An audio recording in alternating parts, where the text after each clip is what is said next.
जय बाबा जय बाबा जय बाबा जय बाबा जय बाबा जय बाबा जय बाबा जय बाबा जय बाबा जय बाबा अवतार मेहर बाबा की जय.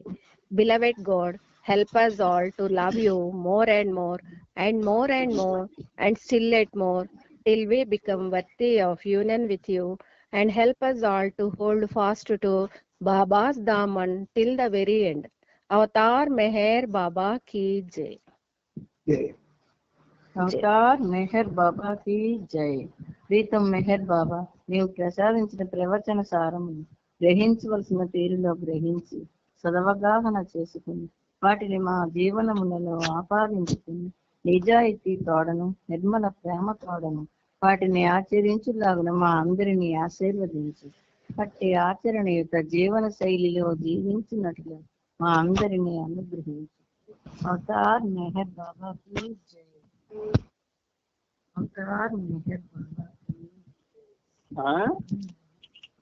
अवतार बाबा की जय. अवतार मेहर बाबा की जय. अवतार मेहर बाबा की जय. మెహర్ బాబా ప్రేమిక మిత్రులందరికీ జై బాబాలు చెప్తూ,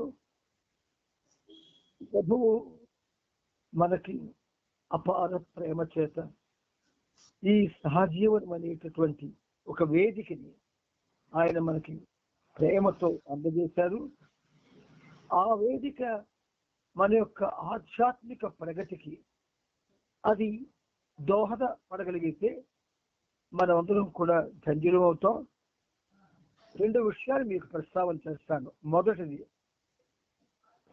ఆధ్యాత్మికంగా ప్రగతి కావాలి అనుకున్న వాళ్ళు ఆచరణలో ఉండాలి. ఆచరణ అనేటటువంటి ఆ అంశంలో ముందడుగు వేయడానికి ప్రయత్నం చేయాలి. లేదు, నేను ప్రేమికుడిగా ఉండి ప్రేమికుడిగానే నా యొక్క ఆ జీవితం గడిపిస్తాను అనుకున్న వాళ్ళకి ఆచరణ అక్కర్లేదు. వాళ్ళకి నచ్చినట్టుగా ఉండవచ్చు. మీరేమో ప్రభు ఇప్పుడు మీతో ప్రస్తావన చేశారు. ఆయన ఎంత ప్రేమతో ప్రస్తావన చేస్తున్నారంటే, ఒక విధంగా ఇరువైపులా కూడా, అంటే ద్వంద్వ ప్రపంచంలో, భ్రమణాత్మక ప్రపంచంలో, లేని ప్రపంచంలో లేని జీవులతో ఆయన ఆడే ఆటల్లో ఉన్న సైన్యాట అది మనకి ఖచ్చితంగా తెలుస్తుంది. అందుచేత ఇటువంటి అవకాశాన్ని ప్రసాదించిన ఆ ప్రభువుకి శత సహస్ర కోటి పాదాభివందనాలను సమర్పించుకుంటూ, మీ తరపున, నా తరపున, యావత్ భక్తకోటి తరపున, ఉన్నతాత్మల తరపున, దేవతల తరపున ఆయన్ని ప్రార్థిస్తూ, ఇప్పుడు మనం సహజీవన కార్యక్రమంలో ఏ ప్రవచనాలైతే మనం చెప్పుకుంటూ ఉన్నాము, మననం చేసుకుంటూ ఉన్నాము, ఆ ప్రవచనాలకి మనం ఇప్పుడు ప్రయాణం చేయబోతున్నాం. మీరందరూ కూడా సావధాన చిత్తంతో వినడానికి ప్రయత్నం చేయండి. అవతార్ మెహర్ బాబాకి జై.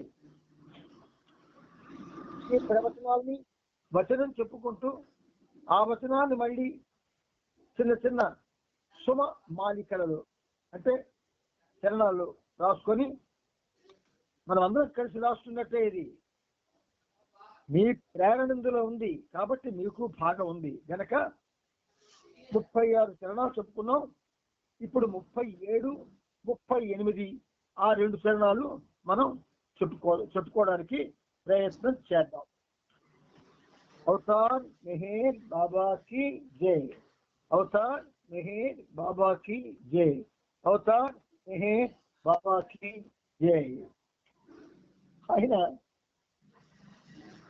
బాబా మనకి ఆయన ఇచ్చిన అవకాశం, దాని యొక్క వినియోగం, దాని యొక్క ఉన్నతత్వం మనకు తెలిసినా తెలియకపోయినా చేసిన కార్యక్రమంలో ఉన్నటువంటి ఆ ఉన్నతత్వం తెలుసు కనుక మనల్ని ఆయన హక్కున చేర్చుకుని మరి మన యొక్క ఆధ్యాత్మిక జీవనాన్ని ఆయన ముందుకు సాగేటట్టు చేస్తాడు. అవతార్ మెహర్ బాబాకి బుద్ధి తన పరిమితులను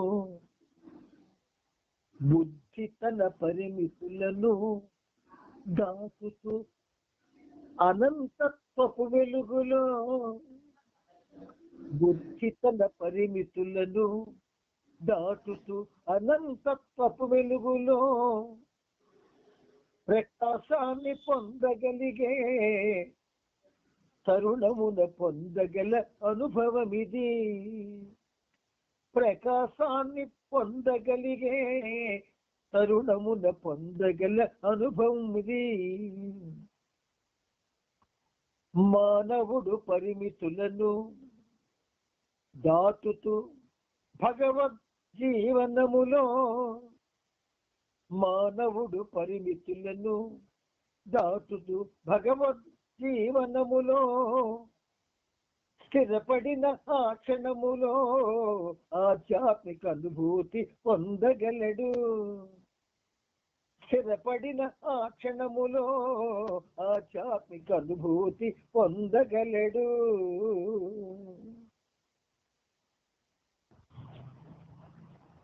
ఎంత ప్రేమ అంటే ఆయన ఒక పేరాలో ఉన్న విషయాన్ని చిన్న చిన్న పదాలతో చరణాలు చేసి మనకు అందిస్తున్నాడు ఆయన. బుద్ధి తన పరిమితులను, ఏదైతే బుద్ధి మనకి ప్రసాదించబడిందో అది పరిమితంగా పనిచేస్తూ ఉంటుంది, అపరిమితంగా చేయదు. ఆ పరిమితంగా లౌకిక ప్రపంచంలో లౌకిక వస్తువుల నడుమ, లౌకిక ఆలోచనల నడుమ, లౌకిక వ్యక్తులతో, లౌకిక భావనలతో, లౌకిక చర్యలతో, లౌకిక ఆనందంతో ఆ బుద్ధి ప్రవర్తిస్తూ ఉంటుంది. అంచేత ఏమంటున్నారు బాబా? బుద్ధి తన పరిమితులను దాటుతూ అనంతత్వపు వెలుగులో, ఏ లౌకిక ప్రపంచంలో అయితే బుద్ధి పరిమితం అయిపోయిందో ఆ పరిమితులను దాటి అనంతత్వపు వెలుగు అదేమిటో మనకు తెలియదు. అయితే బాబా ఒక మాట మనకి ఇంగ్లీష్లో పరిచయం చేశారు, డివైన్ ఎటర్నల్ ఎఫల్జెన్స్ అని. ఆయన పరిచయం చేయలేని మాటలేమీ లేవు. ఆయన మౌనంగా ఉన్నాడా, మాట్లాడాడా అంటే చాలా విస్తృతంగా మాట్లాడాడు ఆయన. అందుచేత దాటుతూ అనంతత్వపు వెలుగులో ప్రకాశాన్ని పొందగలిగే, ప్రకాశాన్ని పొందగలిగే. మనం ఎక్కడైనా ఒక వీడియో జరిగే కార్యక్రమానికి వెళ్తే ఫ్లడ్ లైట్స్ పెడతారు. ఆ ఫ్లడ్ లైట్స్ స్టేజ్ మీదకి ఫోకస్ చేస్తారు, ఎందుకంటే యాక్టర్లకు కనబడాలని. మరి యాక్టర్లకి మనుషులు కనబడాలని మనుషుల మీద కూడా ఫ్లడ్ లైట్స్ పెడతారు. అంటే మాయ, ఆ ఫ్లడ్ లైట్స్ ని మాయ అనుకుంటే ఆ మాయ వెలుగు అటు స్టేజ్ వేదిక మీద ఉన్న వాళ్ళ మీద పడుతుంది, వేదిక దిగువనున్న వాళ్ళ మీద పడుతుంది. ఈ దిగువనున్న వాళ్ళు ఆ వేదిక మీద జరుగుతున్న తంతులు చూస్తారు, ఆనందిస్తారు తప్ప ఈ వెలుగు చూడరు. వీళ్ళు ఎక్కువ మంది ఉంటారు, అక్కడ ఆడేవాళ్ళు 5 6 ఉంటారు స్టేజ్ మీద. వీళ్ళు ఎక్కువ మంది ఉంటారు, వీళ్ళ మీద ఆ లైట్ పడుతుంటే వాళ్ళు అసలు ఖాతరే చేయదు. మన పరిస్థితి అది. ప్రకాశాన్ని పొందగలిగే తరుణమున పొందగల అనుభవం ఇది. ప్రవచనాలు ఒక వెలుగు. ఆ వెలుగు ఎవరైతే ప్రసాదిస్తున్నారో వాళ్ళ మీద కాక విశ్వమంతా ప్రసరిస్తూ ఉన్నది, మనం దాన్ని గమనించడం లేదు. అంతెందుకు, రోజు మనకు వెలుగునిచ్చే సూర్యుడిని చూస్తున్నామా, చల్లదనాన్నిచ్చే చంద్రుడిని చూస్తున్నామా? మనం ఏమీ చూడడం లేదు మనం. ఎంతసేపు ప్రతిరోజు తప్పకుండా ప్రతివాడు అద్దం ముందు తనని తాను చూసుకుంటాడు.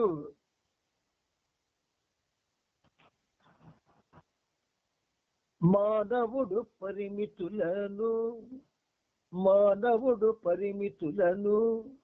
దాటుతూ భగవద్ జీవనములో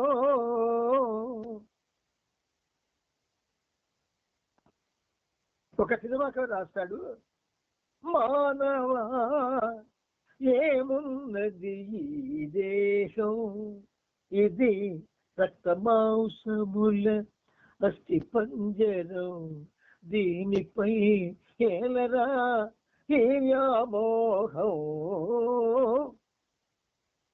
సినిమా కవి డబ్బు కోసం రాస్తాడు, కానీ ఎంత తత్వాన్ని రాశాడు చూడండి. అంతకంటే మధురమైన తత్వాన్ని బాబా అందిస్తున్నారు మనకి. మనం ఏమవ్వాలా? ఆయన పాదాల దగ్గర ధూళిమైపోవాలి, ధూళిగా మారిపోవాలి. మారిపోతే మానవుడు పరిమితులను దాటుతూ భగవద్ జీవనములో స్థిరపడిన ఆ క్షణములో ఆధ్యాత్మిక అనుభూతి పొందగలడు. ఈ 37, 38 రెండు చాలా మోస్ట్ ఇంపార్టెంట్. ఇది 2 పేరాల సారం. ఇది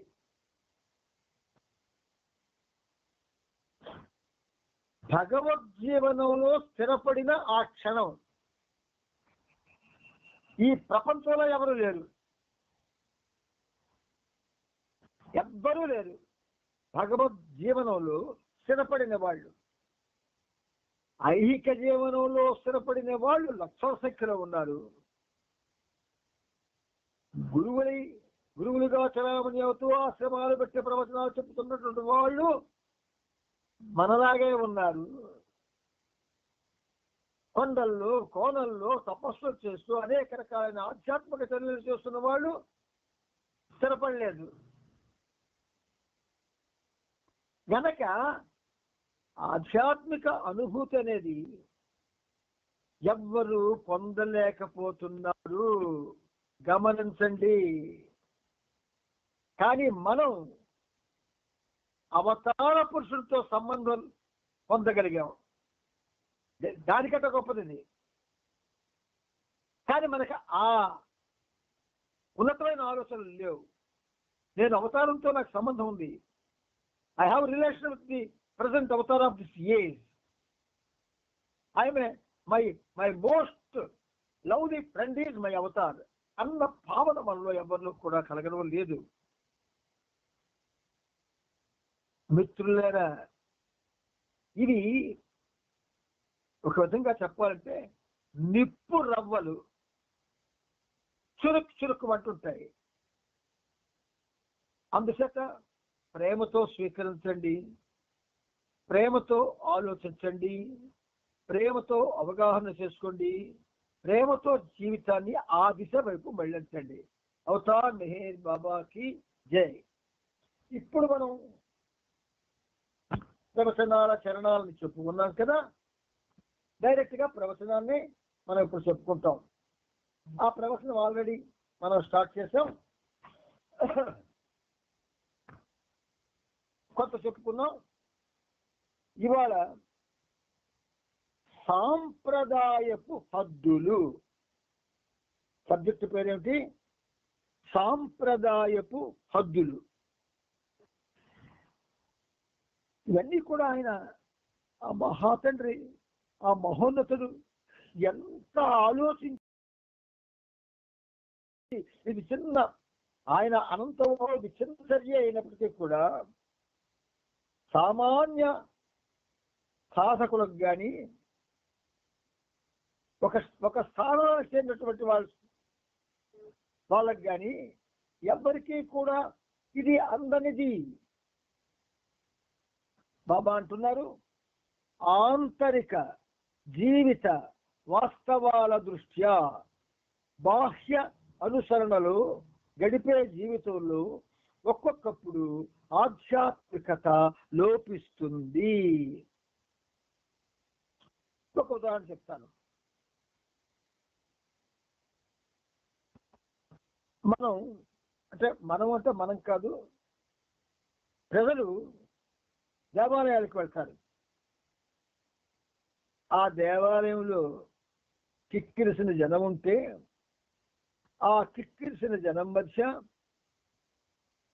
చెమట పట్టి, మంచి బట్టలు ధరించి వెళ్తారు పాపం, చెమట పట్టి ఆ బట్టలు ఆ చెమటతో నానుతూ ఉంటే, దేవాలయంలో వేడి దేహాన్ని దహించి వేస్తూ ఉంటే, ఒక చేతిలో కొబ్బరికాయల బుట్ట, మరో చేతిలో మెడలో వేసుకొని వస్తారు హారాలవి, వాటిని ఇలాగ బయట కప్పుకొని వాటిని గట్టిగా నొక్కి పట్టుకుంటారు.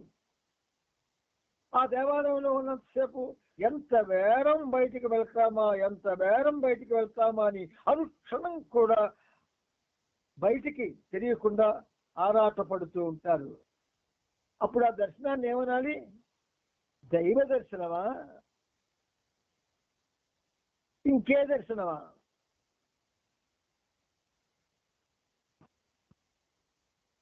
ఆ పూజారి కూడా ఆ గర్భగుడిలో చెమటలు కెక్కేస్తుంటాడు. ఓం కేశవాయ నమః నారాయణ నమః అని గబగబా చదువుతూ ఉంటాడు. చెమటలు పట్టొస్తుంటాయి. ఎంత నేరం అందరినీ పంపించేస్తానా, నాకు హాయిగా ఉంటున్నానా అని చెప్పి గబగబా చదువుతాడు. చివరికి వేదం కూడా ఓం తత్సమయోరావుడు కాదు ముయ్యాయ ఇలా పాటిస్తాడు. మనకు అక్కర్లేదు ఇది, మనం వినం. ఇది బాహ్య అనుసరణలో వాస్తవాల దృష్ట్యా గడిపే జీవితంలో ఒక్కొక్కప్పుడు ఆధ్యాత్మికత లోపిస్తుంది.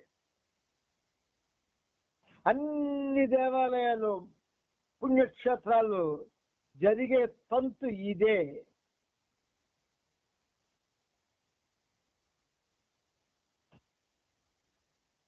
అందుచేత అది మళ్ళీ మనకి బాబా ప్రవచనాల ద్వారా మళ్ళీ పునరుద్ఘాటిస్తున్నారు.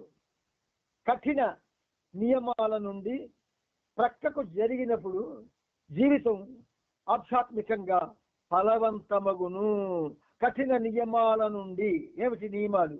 మనకు మనం ఏర్పాటు చేసుకునేవి. తీర్థక్షేత్రాల దర్శనాలు, హోమాలు, యజ్ఞాలు, యాగాలు, దానికోసం లక్షల డబ్బులు ఖర్చు పెడుతున్న వాళ్ళు ఉన్నారు. కానీ అవన్నీ కఠినమైనవే, సామాన్యుడు చేయలేడు. ఒక్కొక్క యజ్ఞం చేయించాలంటే లక్షలు అవుతాయి, లక్షలు ఖర్చు పెట్టాలి. ఒక యజ్ఞం చేయించాలంటే అంత లక్షలు ఖర్చు పెట్టి చేసినా ఆ యజ్ఞం జరగవలసిన విధంగా జరగదు.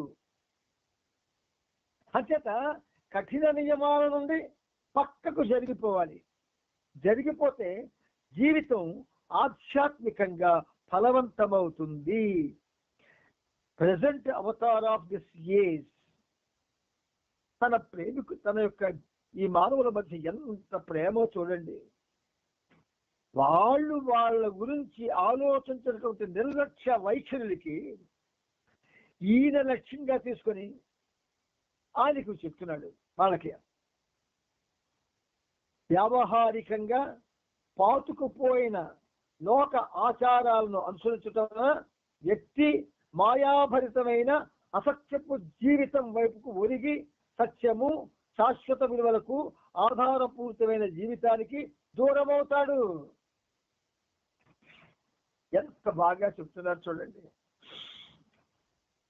వ్యావహారికంగా అంటే వ్యవహారిక ప్రపంచం కదా ఇది. అంటే ఈ ప్రపంచంలో అందరూ ఆచరించే విధంగా, అందరూ ఫాలో అయ్యే విధంగా జీవితం వైపునకు ఒరిగిన సత్యం, జీవితం అంటే 84 లక్షల జీవితం, మానవ జీవితాలు. దాని పక్కకి ఈ సత్యం ఒరిగిపోద్ది. ఇలాగే ఒరిగిపోతే శాశ్వత విలువలకు ఆధారపూరితమైన జీవితానికి దూరం అవుతాడు.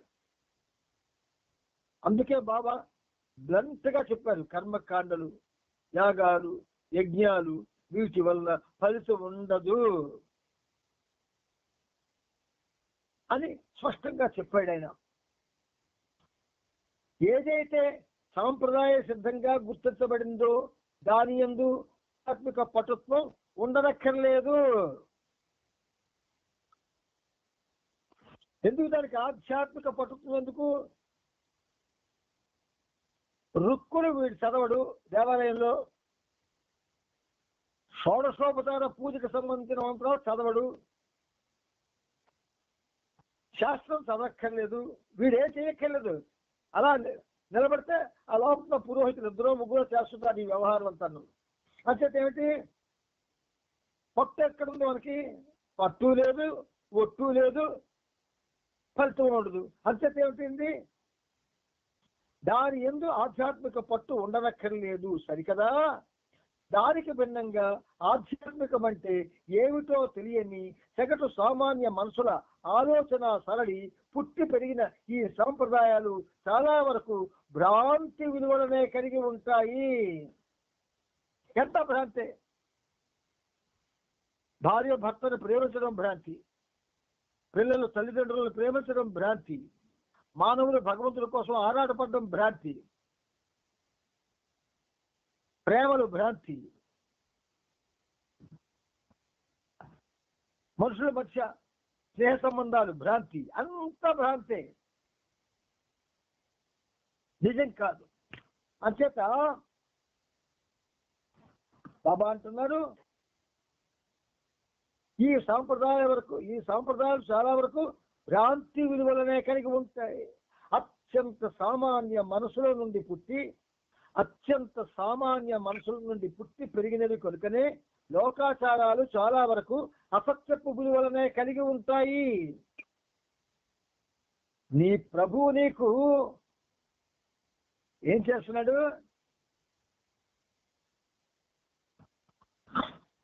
సామాన్య ప్రాపంచిక జీవన విలువల్ని గోరు ముద్దలు చేసి తినిపిస్తున్నాడు. అత్యంత సామాన్య మనుషుల నుండి పుట్టి పెరిగినవి కనుకనే లోకాచారాలు చాలా వరకు అసత్యపు విలువలనే కలిగి ఉంటాయి. అంత మాత్రాన, ఇక్కడ చిన్న ఓడిస్తున్నారు చూడండి, అంత మాత్రాన ఆచారాలన్నీ అసత్యపు విలువలు తప్ప ఇంకేమీ కలిగి ఉండవని మాత్రం అర్థం కాదు. లాస్ట్ సెంటెన్స్ ఇది, 387వ పేజీ ప్రవచనంలో సాంప్రదాయ పదులు చదువుకోండి తీసి ఒకసారి. ఇందులో ఒక్క అక్షరం కూడా విడిచిపెట్టకుండా బాబా మీకు చదివి వినిపించారు. అంచేత అంత మాత్రాన ఆఖరికి ఆచారాలన్నీ అసత్యపు విలువలు తప్ప ఇంకేమీ కలిగి ఉండమని మాత్రం అర్థం కాదు. ఈ మాట ఎందుకు ఇచ్చారు, ఈ రిలీఫ్ ఎందుకు ఇచ్చారు అంటే, ఒక ఇళ్ళకి తులసి అంటే చాలా ఇష్టం. అక్కడ పెరట్లో తులసి చెట్టు పెంచుకుంటుంది, దాన్ని పసిపిల్లలాగా చూస్తుంది. తెల్లవారి ఆ తులసిని శుభ్రం చేసి దాని కింద ఉన్నటువంటి ఆ దిమ్మని కూడా శుభ్రం చేసి పసుపు బొట్లు పెట్టి, పసుపు కుంకుమ కలిపి బొట్లు పెట్టి చాలా ఆరాధనా భావంతో ఆ చిన్న త్రికోణపు ఆ జాగాలో ప్రమిద పెట్టి వెలిగించి చుట్టూ ప్రదక్షిణ చేసి 2 చేతులు జోడించి అమ్మా తులసి అంటది. అమ్మా తులసి అంటది పిల్లలు పిలిచినట్టు. రోజు అదే పని చేస్తుంటుంది ఆవిడ. ఒకవేళ తులసిలో దైవశక్తి ఉంటే రోజు ఈ తల్లి చేస్తున్నటువంటి ఈ పని వృధా అవుతుందా? అవదు.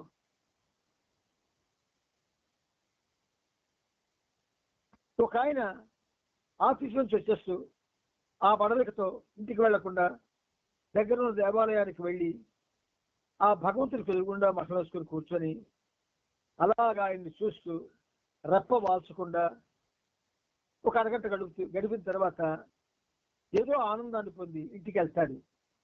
ఆ చర్య వృధా చర్య? ఏం చేయలేదు అన్నాం. ఒక పసిపిల్లడు స్కూల్కి వెళ్తూ అక్కడ ఒక చెట్టులో వినాయకుడు ఉంటే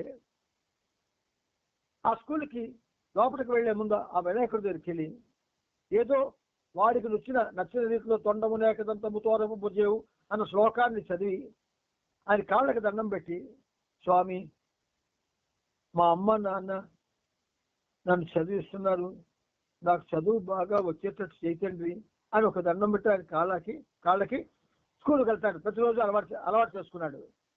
ఇది ఫలమివ్వని చర్య. ఇలాంటివి బాబా ఆఖరిని చెప్పాడు చాలా గమ్మత్తుగా. ఇది మనం చాలా అదృష్టంగా భావించి చాలా జాగ్రత్తగా జ్ఞాపకుంచుకోవాలి. సాంప్రదాయ పద్ధతులు అని చెబుతూ ఆఖరి వాక్యంలో అంత మాత్రాన ఆచారాలన్నీ అసత్యపు విలువలు తప్ప ఇంకేమీ కలిగి ఉండవని మాత్రం కాదు అన్నప్పుడు ఇప్పుడు నేను చెప్పిన 3 ఉదాహరణలకి అది వర్తిస్తుంది. అవతార్ మెహర్ బాబా की जय, అవతార్ మెహర్ బాబా की जय, అవతార్ మెహర్ బాబా की जय.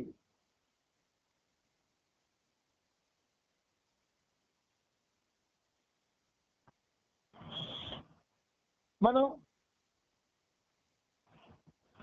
ప్రవచన శుభమాలికలు విన్నాం, ప్రవచనాలు విన్నాం. ఇప్పుడు ప్రభువు యొక్క జీవిత చరిత్రలోకి ప్రయాణం చేయబోతూ ఉన్నాం. ఇది చాలా ఉన్నతమైనది. ఎంత ఉన్నతమైనదంటే ఇంతవరకు ప్రపంచంలో ఎన్ని గ్రంథాలు ఇవ్వబడ్డాయో, ఎన్ని చరిత్రలు రాయబడ్డాయో వాటన్నిటికంటే కూడా చాలా చాలా చాలా చాలా ఉన్నతమైంది. ఇందులో మనం నిన్న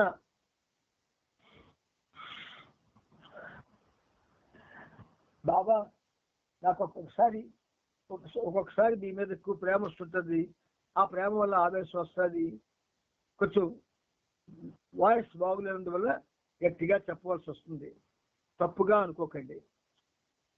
ఇక మనం ప్రభు చరిత్రం 7వ భాగం 2964వ పేజీలో ఆపుకున్నాం. ఈరోజు మరికొంచెం ముందుకు వెళ్ళడానికి ప్రయత్నం చేద్దాం.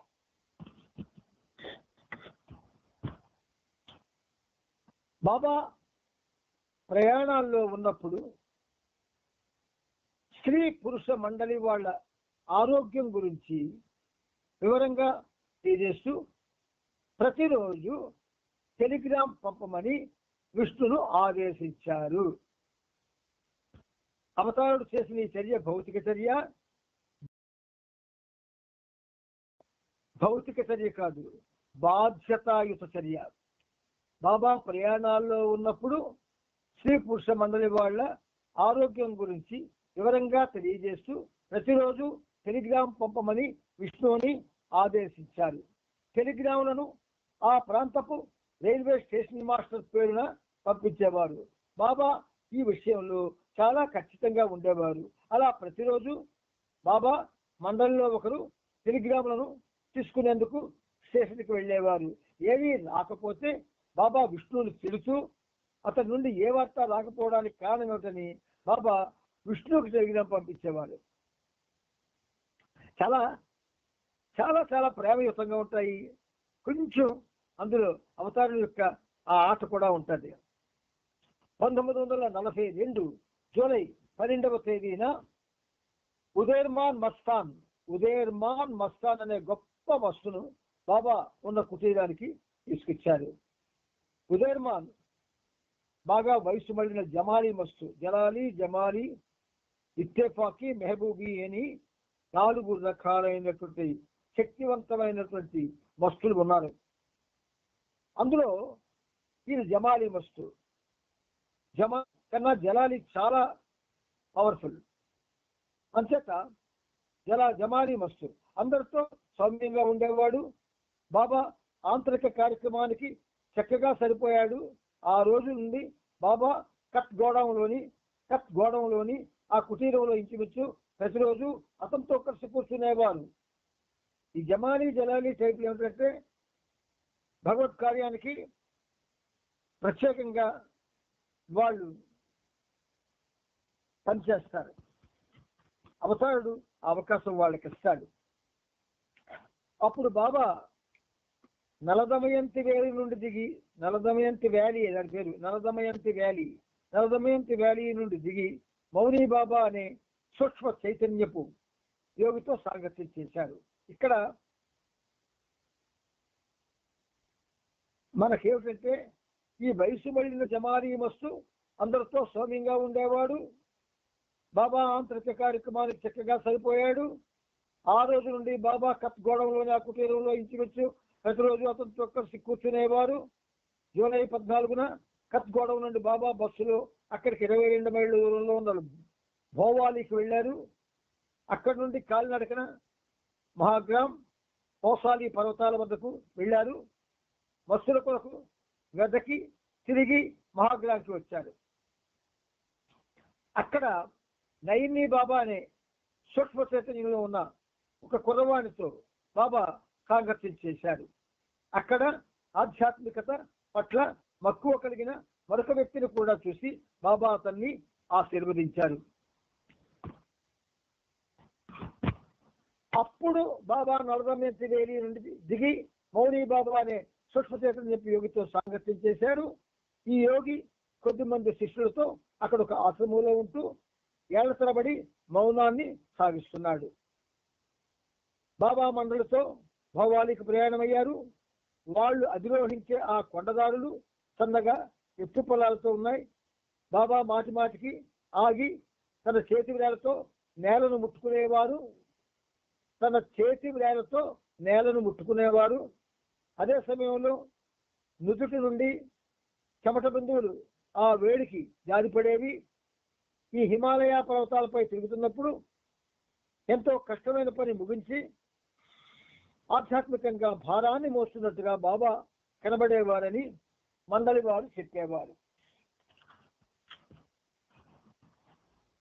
బాగా చెమటలు కారుతున్న బాబా ఎన్నడూ లేనంత ఉత్సాహంగా కనిపించారు.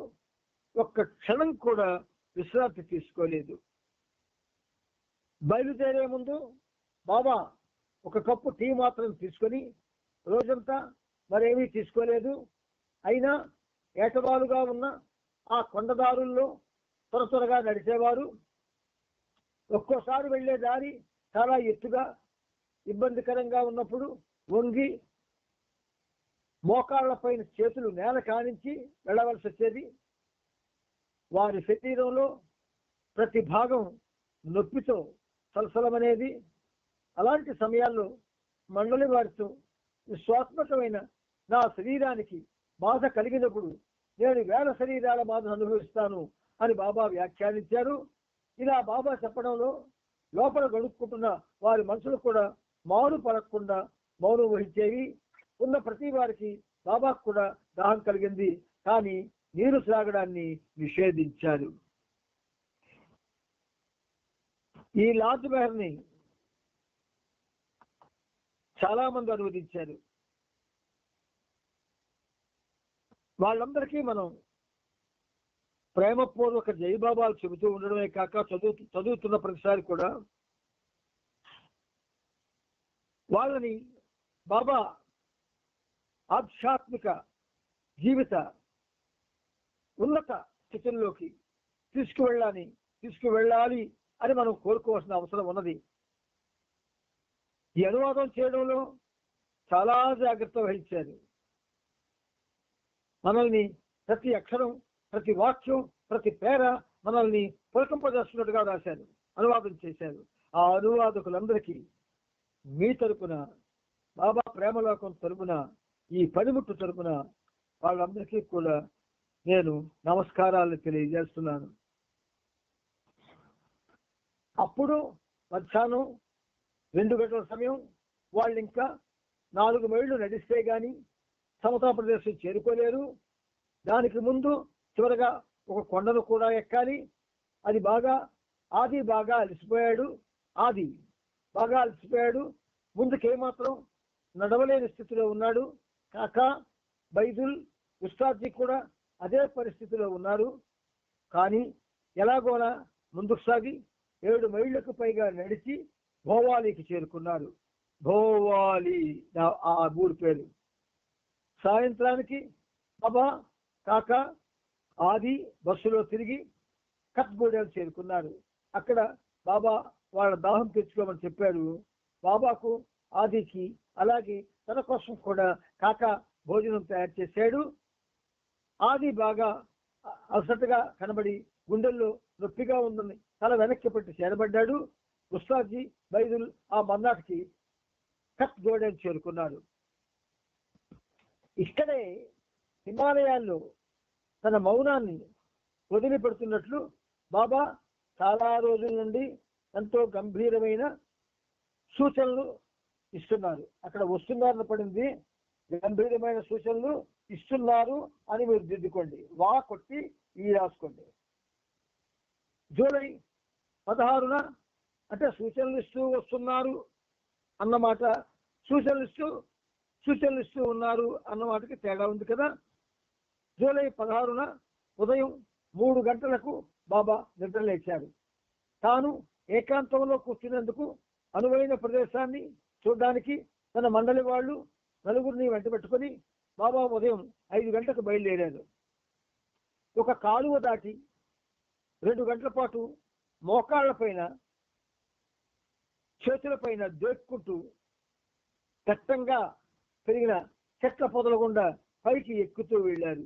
అరణ్యం లాంటి ఈ ప్రాంతంలో ఎవరూ కనబడలేదు. అలా ఒక కొండ దాటి మరో కొండ ఎక్కుతూ వెళ్ళారు.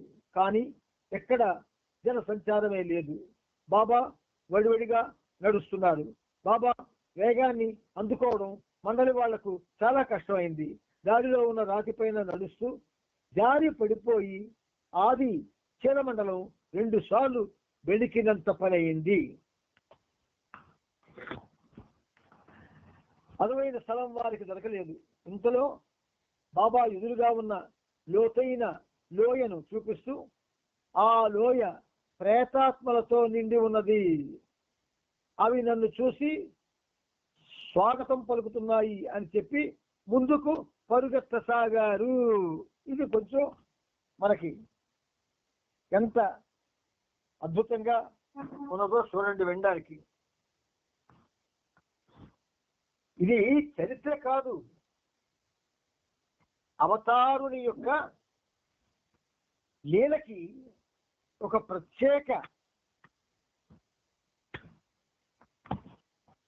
ప్రత్యేకమైనటువంటి ఒక ఆవాహనం. అందుచేత అనువైన స్థలం వారికి దొరకలేదు. ఇంతలో బాబా ఎదురుగా ఉన్న లోతైన లోయను చూపిస్తూ ఆ లోయ ప్రేతాత్మలతో నిండి ఉన్నది, అవి నన్ను చూసి స్వాగతం పలుకుతున్నాయని చెప్పి ముందుకు పరిగెత్తసాగారు. మండలి బాబా వెనకే పరిగెత్తారు. అలా 1 గంట సేపు బాబా వారిని ఊపిరి సలపడానికి వీలైనంతగా ఆ లోయ చుట్టూ నడిపించి 3వ కొండపైకి తీసుకెళ్లారు. ఎంత చిత్ర విచిత్రంగా ఉన్నదో చూడండి. ఇది అయ్యో మనం ఉండుంటే బాగున్ను అని బాబా వెనక వాళ్ళు కాబట్టి వెళ్ళగలిగారు. ఇప్పుడు ఆంధ్రలో కానీ లేదా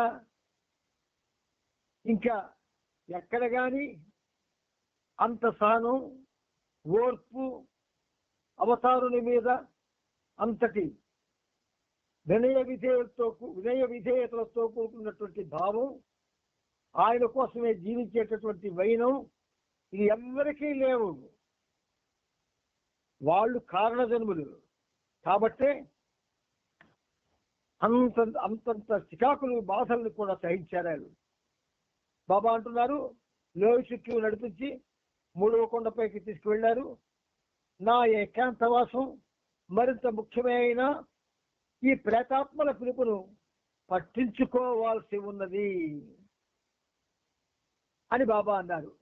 అక్కడికి బాబా వెళ్ళడంతో అసలు ప్రయోజనం సిద్ధించింది. 2వ కొండకు తిరిగొచ్చి బాబా అక్కడ ఒక ప్రదేశాన్ని తన ఏకాంత వాసం కొరకు ఎంచుకున్నారు. సాత్విక అంటే మంచి, సాత్విక శక్తుల్ని కూడగట్టడం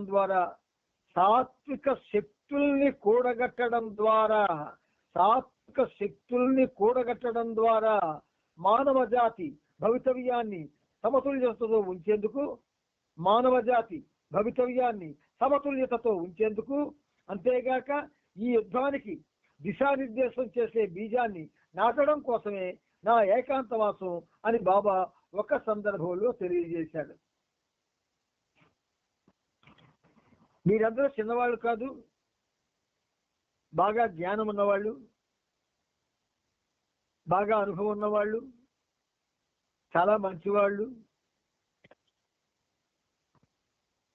ఇదంతా కూడా వృధాకాలానికి వెళ్ళలేదు కదా. అందుకే మనల్ని బాబా చేరదీశాడు. చేరదీసి ఆయన జీవితాన్ని మనకు చెప్తున్నాడు. ఆయన ఎందుకు? వినడానికి కాదు, ప్రతిరోజు ఆయనకి దగ్గర కావడానికి. అండర్లైన్ చేసుకోండి మైండ్లో. వింటున్న ప్రతిరోజు మనం బాబాకి దగ్గర కావాలి. ఆ దగ్గరయ్యే సంఘటనలు మనకు ప్రత్యేకంగా చెప్తూ ఇవాళ ఫైనల్గా ఏమన్నాడు? సాత్విక శక్తుల్ని కూడగట్టడం ద్వారా మానవ జాతి భవితవ్యాన్ని సమతుల్యతతో ఉంచేందుకు, అంతేగాక ఈ యుద్ధానికి దిశానిర్దేశం చేసే బీజాన్ని నాటడం కోసమే నా ఏకాంతవాసం అని బాబా ఒక సందర్భంలో చెప్పారు. జ్ఞాపకం ఉంచుకోండి. మోక్షం వస్తుందో రాదో నాకు తెలియదు, కనీసం ఆధ్యాత్మిక మార్గంలో అడుగు పెట్టామా లేదా అన్న మీమాంస అనవసరం. ఒక్కటి చెప్తాను నేను, అక్షర రూపంలో అక్షయంగా అందిస్తున్న అవతారుని యొక్క చరిత్ర మన యొక్క హృదయాల్లో నాటుకుంటే దాని ప్రయోజనం దానికదే నెరవేర్చి తీరుతుంది. ఇది బాబా భరోసా. అంచేత తన మౌనాన్ని విరమించబోతున్నానని బాబా మరొకసారి గట్టిగా అన్నారు. ఒక రాతికి చేరబడి బాబా ఒక మూల కూర్చున్నారు. ఈ సమయంలో ఆయన వందనం, ఆయన వదనం అంటే ముఖం, ఆయన వదనం దేదీప్యమానంగా ప్రకాశిస్తుంది. ఏం జరిగింది? దేదీప్యమానంగా ప్రకాశించడానికి ఏమిటి జరిగిందండి? ప్రేతాత్మలతో ఒక సమాగమం జరిగింది. ప్రేతాత్మ అంటే మనకి చనిపోయి మళ్ళీ జన్మకి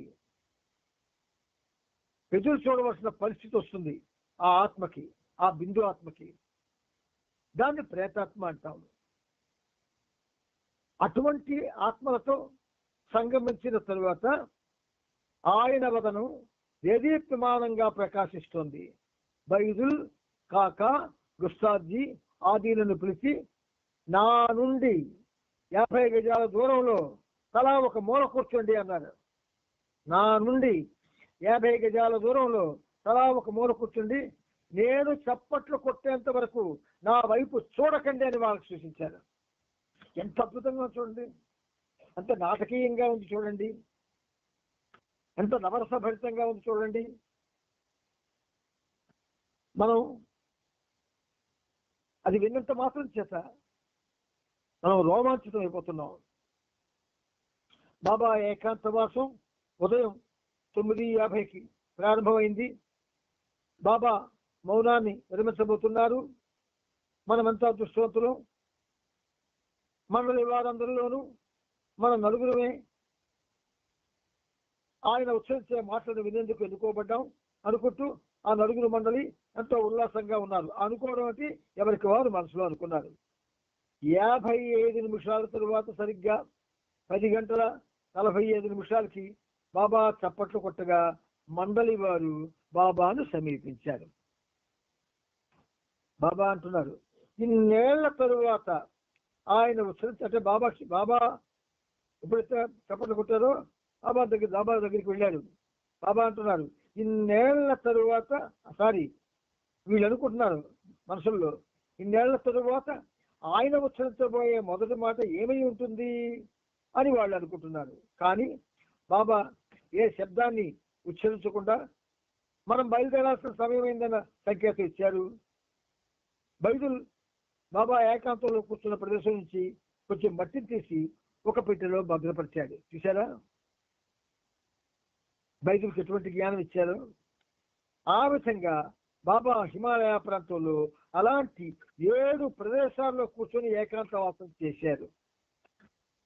ఈ సంఘటన ఒక గీతం రాయొచ్చు.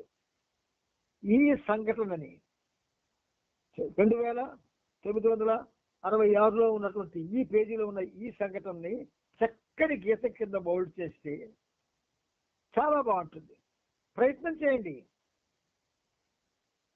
బాబా మీకు ప్రతిరోజు కూడా ఉత్సాహాన్ని ఇస్తున్నారు, ప్రోత్సాహాన్ని ఇస్తున్నారు, డైరెక్షన్ ఇస్తున్నారు, సబ్జెక్ట్ ఇస్తున్నారు. ప్రయత్నం చేయండి. ఏవో రాయడం కాదు, ఏమి రాష్ట్ర ప్రపంచానికి మేలు చేస్తాము, ఏమి అందజేస్తే వాళ్ళు అవతార పురుషుడికి దగ్గర కాగలుగుతారు, అలాంటివి. అందుకని ఈ 2966 పేజీ చదువుకొని మళ్ళీ మరొకసారి చదివి గీతం రాయడానికి మీరు ఎవరు ప్రయత్నించినా పర్వాలేదు. మరొక చిన్న మీకు ఒక వాగ్దానం ఏంటంటే, వాగ్దానమే బాబా అనిపిస్తున్నారు. రాసే వాళ్ళకి ఆ పేజీ 2966 పేజీ నేను గీతం రాయాలి బాబా, ఒక డైరెక్షన్ ఇచ్చావు, నేను ప్రయత్నం చేస్తాను, సహాయం చెయ్యి అని బాబాని పాదాలు పట్టుకొని వేడాలి. వేడితే ఆయన మీకు ఎలాగా రాయడమో ఒక ఊహిస్తారు. అలా రాయొచ్చు. మీరు ప్రయత్నించినా, కొంతమందికి ప్రయత్నించినా ఒకవేళ ఊహ రాకపోవచ్చు. అటువంటి వాళ్ళకి రాయాలనుంటే అటువంటి వాళ్ళు నాతో డిస్కస్ చేయొచ్చు. ఎలా రాయమంటారని, ఏ విధంగా రాయమంటారు, ఎక్కడ ప్రారంభించమంటారు, పల్లవులో ఏమి పెట్టమంటారు, చరణాల్లో ఏం పెట్టమంటారు అని అడగొచ్చు. ఆ ప్రకారం మనం కలిసి ఆ గీతాల్ని తయారు చేసుకోవచ్చు. జై బాబా.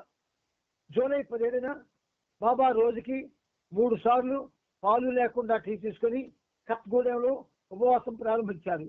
రోజు కనీసం ఇక్కడ ఆయన యొక్క చర్యలు చిత్ర విచిత్రంగా ఉంటాయి మనకి. ఎందుకంటే ఆయన సర్వోన్నతుడు, సామాన్యుడు కాదు. ఆ సర్వోన్నతుడు సామాన్య విషయాలతో అంతా షేర్ చేసుకుంటాడా? చేసుకోడు. ఉన్నతమైన విషయాలనే షేర్ చేసుకుంటాడు. ఆ ఉన్నతమైన విషయాల్ని బాబా మనతో షేర్ చేసుకుంటూ ఉన్నప్పుడు మనం ఉన్నతంగా వినగలగాలి. ఆ ఉన్నతంగా వినేటటువంటి పరిస్థితి మనం తెచ్చుకోవాలి. తెచ్చుకున్నప్పుడే ఆయన ఒక విధంగా చెప్పాలంటే చాలా సంతోషిస్తాడు. ఆయన నుంచి వచ్చే సంతోషం మనకు ఆశీర్వాదం అవుతుంది. కాబట్టి మిత్రులారా, అన్ని విషయాల్ని జ్ఞప్తి అందించుకొని, అన్ని డైరెక్షన్స్ని జ్ఞప్తి అందించుకొని ఈ సహజీవన కార్యక్రమంలో మీరు ఒక విధంగా వారియర్స్ అంటే యుద్ధ వీరులుగా తయారు కావాలని బాబా కోరిక. జూలై 17న బాబా రోజుకి 3 సార్లు పాలు లేకుండా టీ తీసుకొని కత్గూడెంలో ఉపవాసం ప్రారంభించారు.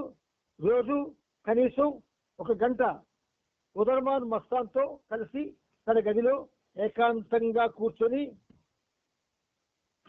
ఎంత చమత్కారాలు ఉంటాయో బాబా యొక్క మాటల్లో. ఉదర్మాన్ మస్తో కలిసి తన గదిలో ఏకాంతంగా కూర్చొని బాబా తన కార్యక్రమాన్ని కొనసాగించారు. అజ్మీర్లో జరపబోయే మస్తు ప్రయాణాలకు సంబంధించిన ప్రయాణపు వివరాలను ఆది తయారు చేసి తన ముందు ఉంచగా బాబా వాటిని పరిశీలించి సంతకం చేశారు. పెషావర్, లాహోర్లో కూడా వారు ప్రయాణం చేయవలసి ఉంది. కానీ ఆ జాబితా నుంచి బాబా వాటిని తొలగించారు.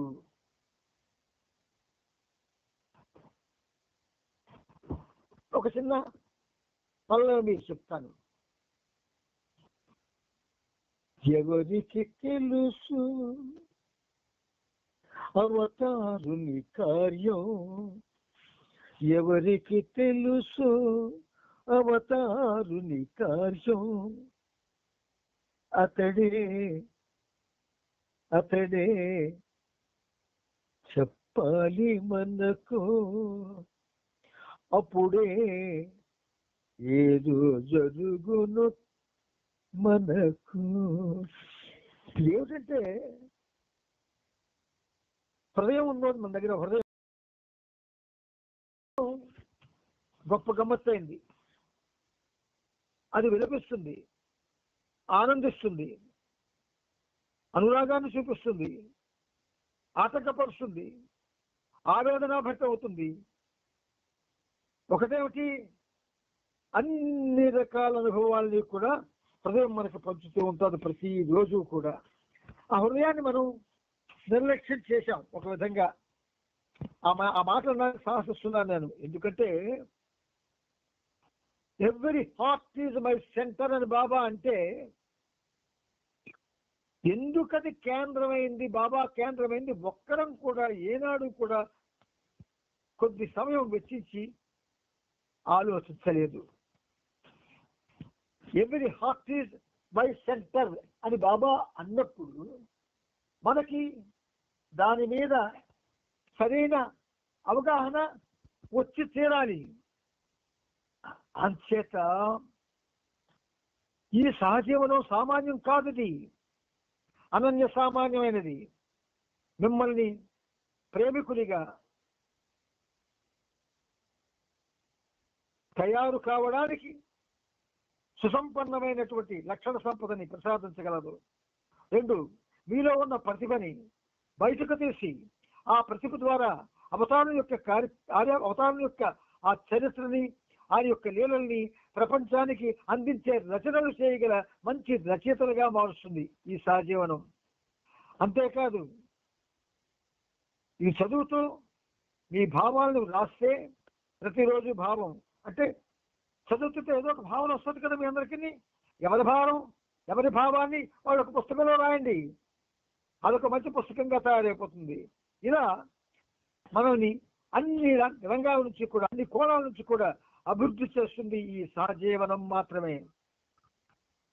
మన గురించి ఇంత చర్య ఎవరు తీసుకుంటాడు?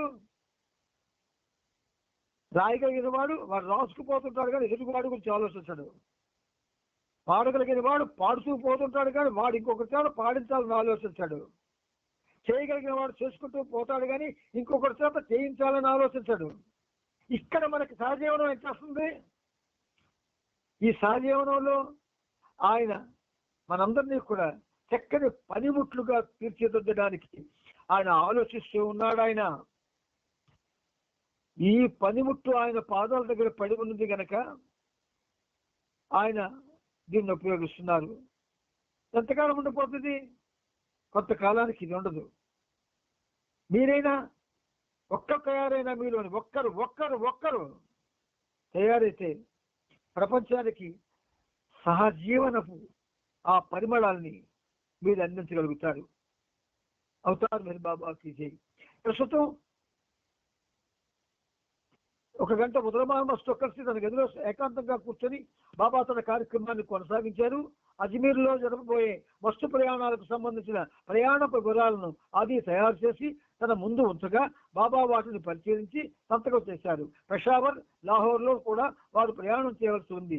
కానీ ఆ జాబితా ఇంకా బాబా వాటిని ఆయన జాబితా నుంచి తొలగించారు.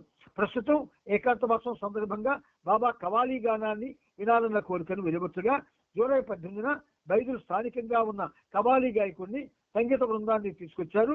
కచేరీ ప్రారంభమైంది. కానీ 2 నిమిషాల్లోనే బాబా గదిలోంచి లేచి వెళ్తూ ఆదిని తనతో పాటు రమ్మని సైగ చేశారు. బాబాకి కవాలీలంటే చాలా ఇష్టం. ప్రారంభంలో అంటే ఒక 15 ఏళ్ల కిందట శ్రీకాకుళంలో ఉన్నటువంటి పాటగాళ్ళు కవాలీలు నేర్చుకోవాలి అని వాళ్ళ యొక్క కోరికలు విలుపిస్తే బాబా ఏం చేశారు? ఈ పనిముట్టిని ఆజ్ఞాపించి వాళ్ళందరికీ కవాలీలు నేర్పించారు. ఒకసారి ఆంధ్ర అంతా తిరగడం జరిగింది కవాలీస్ ప్రోగ్రామ్స్తో.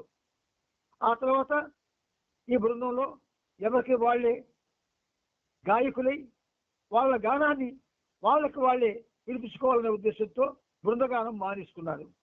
బృందగానం మానేసినందువల్ల నేర్చుకోవడం మానేశారు. నేర్చుకోవడం మానేసిన తర్వాత నేర్చుకుంది చాలా తక్కువ కాబట్టి అందులో ప్రతిభ రాలేదు. 7 సంవత్సరాలు సంగీతం నేర్చుకుంటే నీకు 7 సంవత్సరాలు కంటిన్యూగా సంగీతంగా నేర్చుకుంటే అటువంటి నేర్చుకున్న వాడికి ఏం తెలుస్తుందంటే స్వరపరచుట తెలుస్తుంది. స్వరపరచుట. అదే మరొక 7 సంవత్సరాలు అంటే 14 ఏళ్ళు కానీ సంగీతం నేర్చుకుంటే కంపోజర్ కాగలుగుతాడు. దేన్నైనా సరే చక్కటి శ్రావ్యంగా తయారు చేసి ఎదుటి హృదయాలకు అందించగలుగుతాడు.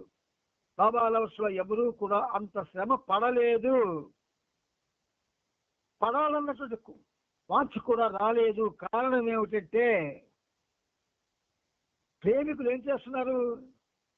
ఎవడు ఏం పాడినా చప్పట్లు కొట్టేస్తున్నారు. ఎవడు ఎలా పాడినా మెచ్చేసుకుంటున్నారు. ఎందుకంటే వీళ్ళకి ఆడుకున్న నాలెడ్జ్ కూడా లేదు కాబట్టి. ఇది ఉన్నతంగా తయారు చేయడానికి గొడ్డలు పెట్టి అన్నమాట. నేర్చుకున్నంత కాలం బాగా గానం చేస్తారు.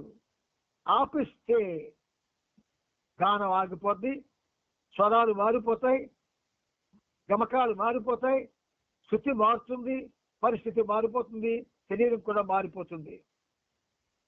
నిన్ను నీవు సంతోషపెట్టుకోవడం కాదు అన్నిటికంటే ముఖ్యముగా నిన్ను సంతోషపెట్టుటకు మాకు అర్హత కలిగినట్లు ఆశీర్వదించు అంటున్నావే ప్రతిరోజు కూడా. నీ గానంతో బాబాని సంతోషపరచాలని నీకు అనిపించట్లేదా? మనుషుల్ని సంతోషపెడితే ఏం ప్రయోజనం? మనుషులు నీకు చప్పట్లు కొడితే ఏం ప్రయోజనం? మనుషులు నువ్వు గొప్పవాడు అంటే ఏం ప్రయోజనం? నీ ప్రభువు ఏమీ అనకపోయినా నీ గానం నీ గుండెల్ని స్పందింపజేస్తే చాలు. అది శాశ్వత సత్యాన్ని వెదజల్లినట్టు అవుతుంది. అందుచేత మిత్రులారా, సహజీవనం అంటే సరదా జీవనం కాదు, సత్య జీవనం.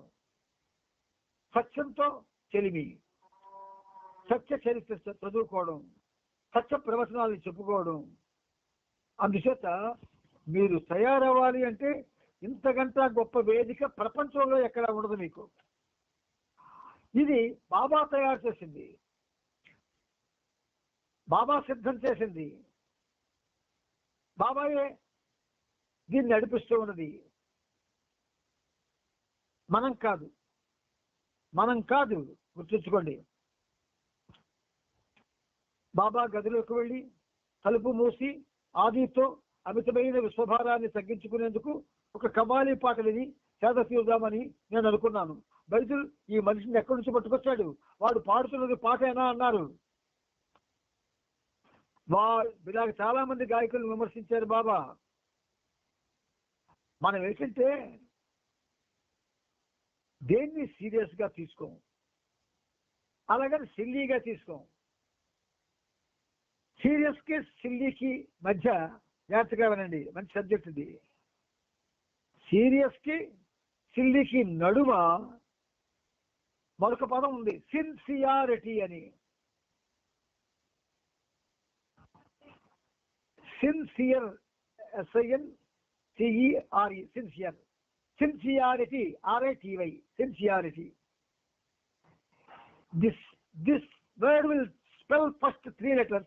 Sin, sin, sin, sin, sin. sin అంటే పాపం. పాపం కాదు కుమా, పాపం. sin అంటే పాపం. Sincerity, sincerity, sincerity. సిల్లీగా సీరియస్ గా కాక సిన్సియారిటీగా తయారవ్వాలి ఎవరైనా సరే. భగవత్ కార్యం నిర్వహించాలంటే సిల్లీగా తయారు కాకూడదు, అందంగా తయారు కాకూడదు, ఆనందంలో తేలియాడకూడదు, అమృతంలో మునిగిపోవాలి. భగవంతుడు అమృతతుల్యుడు, ఆనందుడు, అనంత కరుణామయుడు. నువ్వు సిన్సియర్గా నువ్వు చేయకపోతే నీ దెబ్బడు వెండు. చూడండి బాబా ఏమన్నాడు ఇక్కడ. కవ్వాలి గాయకుడిని పిలిపించారు, సంగీత బృందాన్ని తెప్పించారు, కచేరీ ప్రారంభమైంది. 2 నిమిషాల్లో నేను బాబా గదిలో చేసి వెళ్తూ ఆదిని తనతో పాటు రమ్మని సైగ చేశారు. బాబా గదిలోకి వెళ్ళి తలుపు మూసి ఆదితో అమితమైన విశ్వభారాన్ని తగ్గించుకునేందుకు ఒక కవ్వాలి పాట విని చేత తీరుదామని నేను అనుకుంటున్నాను. బైబిల్ ఈ మనిషిని ఎక్కడి నుంచి పట్టుకొచ్చాడు, వాడు పాడుతున్నది పాట ఎలా అన్నారు. ఇలా మనందరం కాస్తున్నాం, ప్రతిరోజు కూడా గుర్తుపెట్టుకోండి, మనందరం కాస్తున్నాం బాబా చేత. వీఆర్ నాట్ ఫీలింగ్ షై, మనం సిగ్గుపడడం లేదు, సిగ్గుపడాలి. నా ప్రీతముని నా గానంతో సంతోషపెడతాను, నా ప్రీతముని నా గానంతో ఆనందం పడేటట్టు చేస్తాను. నా ప్రీతముడు తన యొక్క కార్యక్రమాన్ని యథేచ్ఛగా నెరవేర్చడానికి నా గానం తోడ్పడేటట్టు నేను ప్రయత్నం చేస్తాను. బాబా నాకు చేత కాదు, నాకు అవకాశం అని ఆయన పాదాలతో వేడండి. అంతేగాని ఏదో పాడేసి ఏదో చేసి మైక్ ముందుకెళ్ళి పాడేసి నేను ఆయన సంతోషపరిచాను అనుకుంటే అంతకన్నా వెర్రితనం జడ్డితనం ఇంకొకటి ఉండదు. వాడు పాడుతున్నది పాటేనా అన్నారు బాబా. బాబా బైబిల్ని పిలిపించి ఎవరిని తీసుకొచ్చారు ఇక్కడికి, ఆ మనిషి పాడలేడు అని గట్టిగా అడిగారు. కానీ బైబిల్ అతడు మంచి పేరున్న కవాలి గాయకుడు, పేరున్న కవాలి గాయకుడు కదా. మనకు కావాల్సిందంటే పేరు ప్రతిష్టలు, అంతేకాదు భక్తి శ్రద్ధలు కాదు. మనకు కావాల్సింది పేరు ప్రతిష్టలు, సమూహాలు, ఆ సమూహాల తాలూకా చప్పట్లు, ఆ చప్పట్ల యొక్క మెప్పులు, ఆ మెప్పుల యొక్క గొప్పలు, అందులో మన తిప్పలు. అందుచేత అతడు పేరున్న గాయవాలి గాయకుడు ఒకసారి వచ్చి వినుబాబా అతనికి ఒక అవకాశం అండి, అతను ఇంకా ఆలాపంలోనే ఉన్నాడు అని నమ్మబలికాడు. సరే పరిస్థితి ఎలా వచ్చిందో మనం అనుకుంటాం, మనం అలా పాడినా వినేస్తాడు. ఒక సినిమాకి ఒక పాట రాశాడు, నీకు అతిగా జ్ఞాపకం చేస్తున్నాడు బాబా. పాడమని నన్నడగవలెనా, పాడమని నన్నడగవలెనా, పరవశించి పాడనా. ఎలాగైనా చూడండి, పరవశంతో పాడే పాట ఒకలా ఉంటుంది, ఆలోచనలతో మెప్పులు పొందాలని గొప్పలు పొందాలని పాడే పాట ఒకలా ఉంటుంది. గుర్తుపెట్టుకోండి, పాడండి, హృదయ ఆలాపన వింటాడు ఆయన. అందుచేత ప్రియమిత్రులారా, అతి ఉన్నతమైనటువంటి ప్రభువు యొక్క ఈ చరిత్ర మనం చదువుకోవడం మహా అదృష్టంగా భావించండి. మహోన్నతుడైన మనల్ని ఒక విధంగా ఎంతో ప్రేమతో ఆయన చూస్తూ తన యొక్క ఈ అవకాశాన్ని మనకి ఇచ్చాడు. కాబట్టి మిత్రులారా, మనం ఏవైతే బాబా మనకి చెబుతూ ఉన్నారో అవి 1కి 10 సార్లు మనం విని వాటిలో మనం జీవించడానికి ప్రయత్నం చేయాలి. అది మీరు చేయాలని మనందరూ చేసుకుందాం. అవతార్ మెహర్ బాబా కీ జై, అవతార్ మెహర్ బాబా కీ జై, అవతార్ మెహర్ బాబా కీ జై. అవతార్ మెహర్ బాబా కీ జై. అందరికీ జై బాబా అండి.